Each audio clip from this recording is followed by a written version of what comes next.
Shalom, Bapak Ibu Saudara-saudari yang terkasih dalam nama Tuhan Yesus Kristus. Kembali lagi dalam program Rema, Renungan Singkat Firman Tuhan di channel YouTube GPSI PKA. Sebelum kita merenungkan firman Tuhan, mari kita memuji Tuhan dengan lagu Besarlah Tuhan dan Layak Dipuji.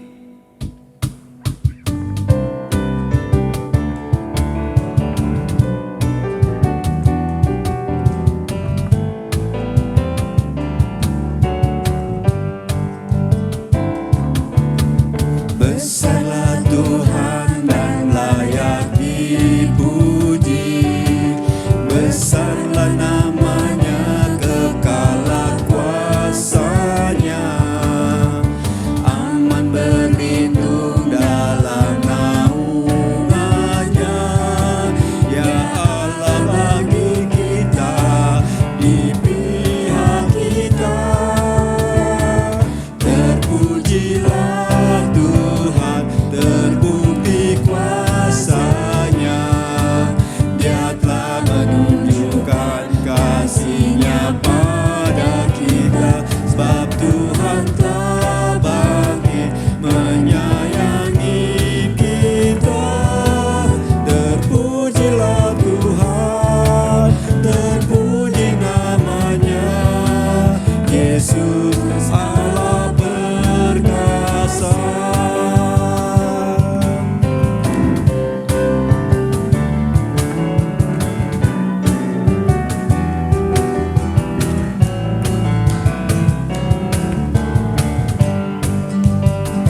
Shalom, Ibu Bapa dan Saudaraku yang dikasihi oleh Tuhan kita Yesus Kristus.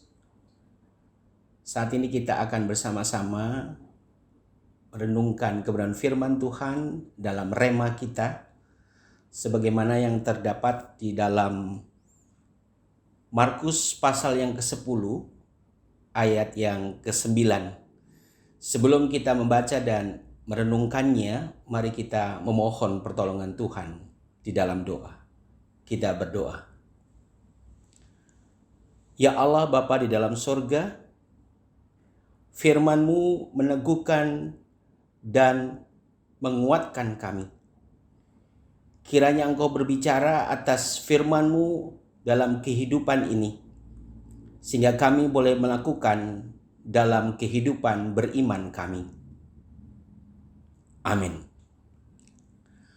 Firman Tuhan yang akan saya bacakan bagi Ibu Bapa dan Saudara kasih dalam Tuhan, sebagaimana terdapat dalam Markus pasal yang ke-10 ayat yang ke-9, dikatakan demikian. Karena itu, apa yang telah dipersatukan Allah tidak boleh diceraikan manusia. Demikian firman Tuhan, yang berbahagia ialah kita yang mau melakukannya dalam kehidupan beriman sehari-hari. Ibu Bapa dan Saudaraku dalam kasih Tuhan kita Yesus Kristus, tema perikop bacaan kita ini adalah ikatan pernikahan Kristen.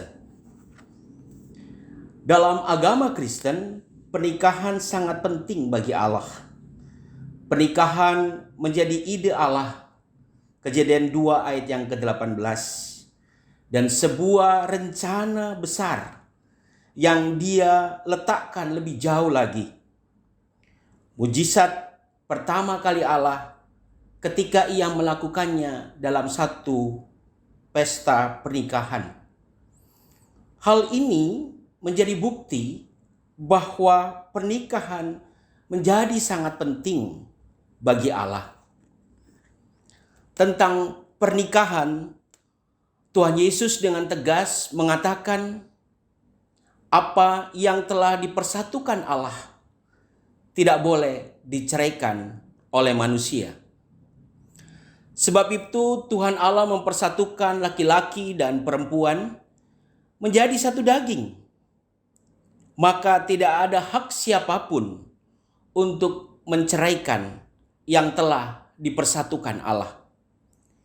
Jika ada yang bercerai, itu artinya dia telah menentang keputusan Allah atas hidupnya. Ikatan pernikahan yang dibuat oleh Tuhan tidak hanya terbatas pada hidupnya sendiri dalam kehidupan satu daging, tetapi juga kesatuan yang utuh dan menyeluruh.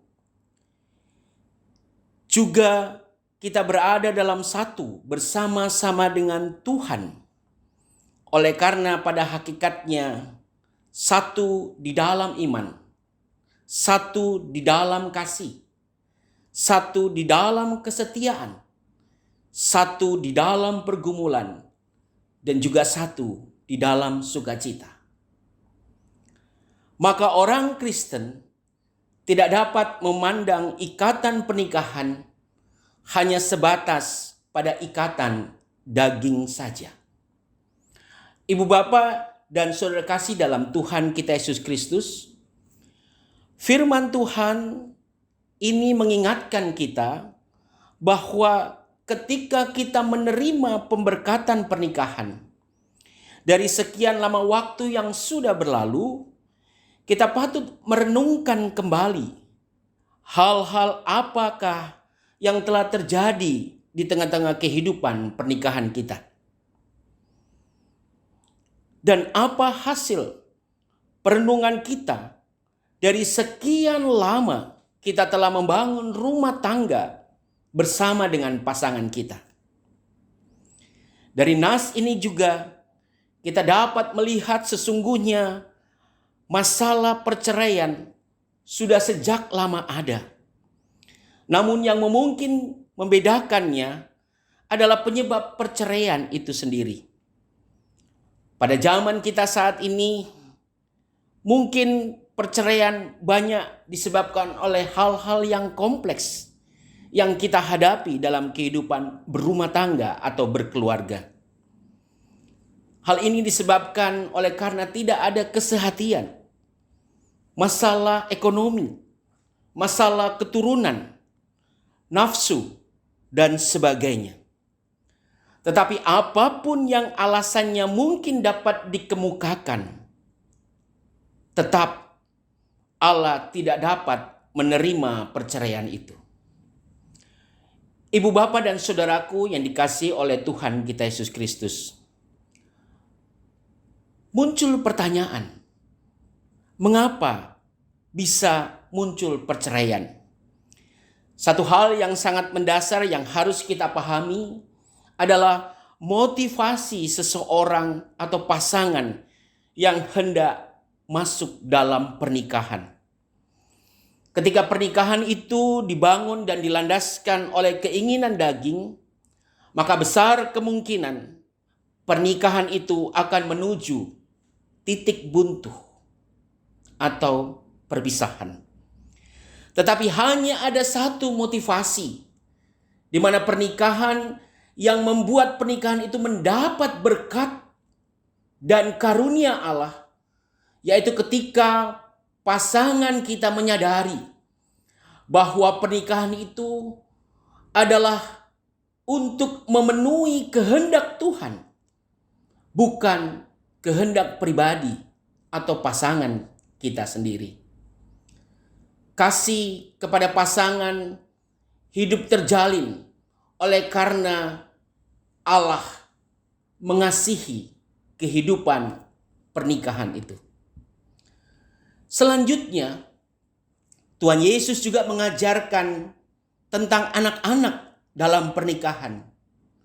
Dia mengatakan, biarkan anak-anak itu datang kepadaku dan jangan menghalang-halangi mereka.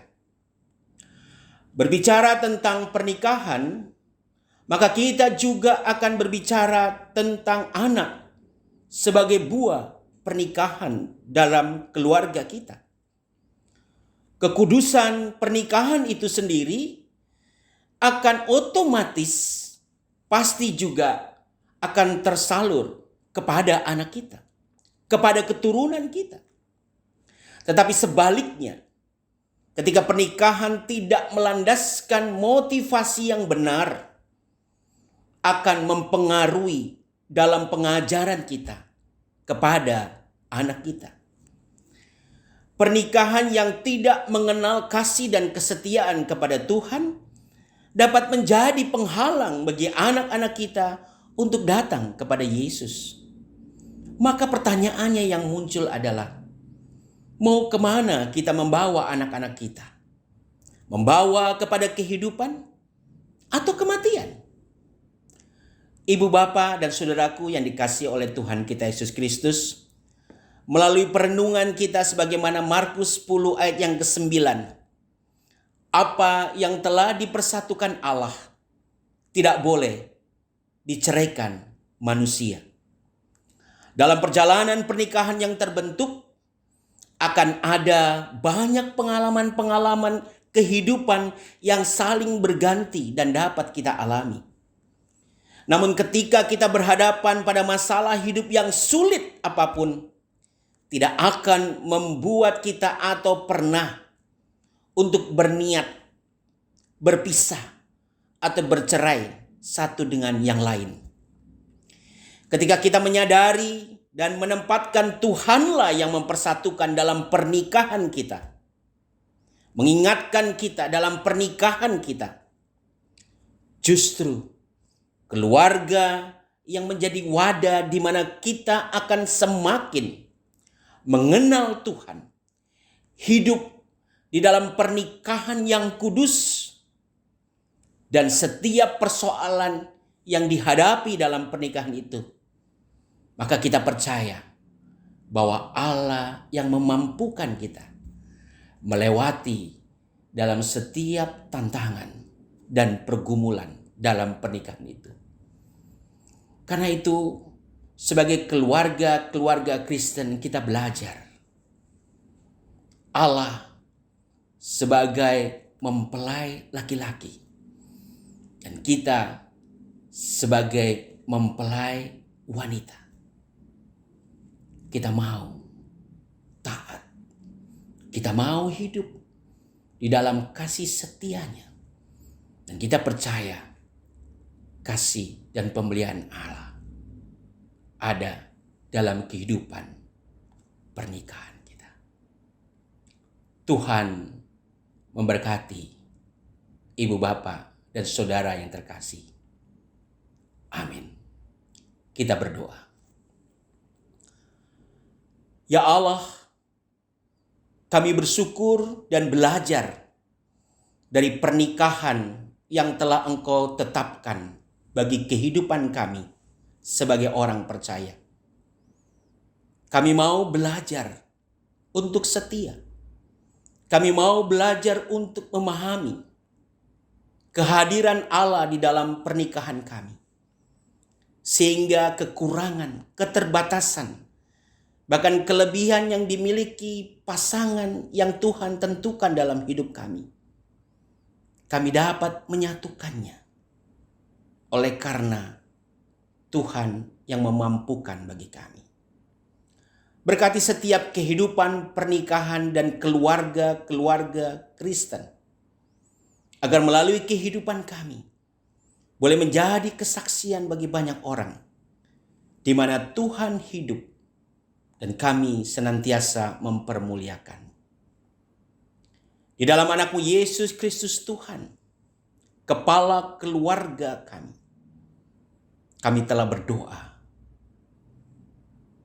Amin.